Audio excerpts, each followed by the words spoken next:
Hello guys, welcome back to my channel. In this video, we'll be creating a beautiful green backdrop for Durga Puja or any other kind of puja. So here, I am creating backdrop for Durga Puja day 2. The color of day 2 Navratri is bottle green or green. So here I'll be creating a background in theme green color. For that, first you need a dark green color sari. Here I am hanging this on a wooden frame. You can even hang this on a curtain rod. For the tabletop, you need a dark red color sari with a minimal border, or you can even take a sari with no border. Now let's create a backdrop with hula hoop ring.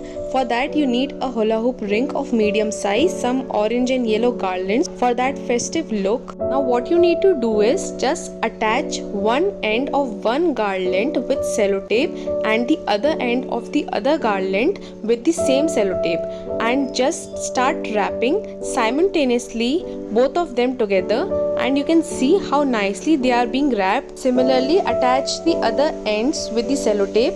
Okay, so here we are done with a floral ring. Remember to leave some space from the bottom of the ring so that it can lean or stand properly with the wall. Now assemble the floral ring and lean it towards the wall. It will not fall in any case. Now put some more garlands of pom-pom or any other kind of leafy garlands you want. Here I have a solution. If you don't have any chowki or pata, you can take a bed table, fold it. Now drape it very nicely with a golden or a shimmery cloth. This will give a very nice effect on red color sari. Now keep 2 petal diyas on the either sides. Lastly, use some warm lights, circuit or LED lights. Tada! The most simple Navratri decoration for day 2 theme green is ready. You can use this decoration for any other kind of puja, whether it's Ganesh Chaturthi or Janmashtami or any personal puja at your home. And if you have any queries, please feel free to ask in the comment section. Thank you so much for watching the video so patiently. Have a nice day.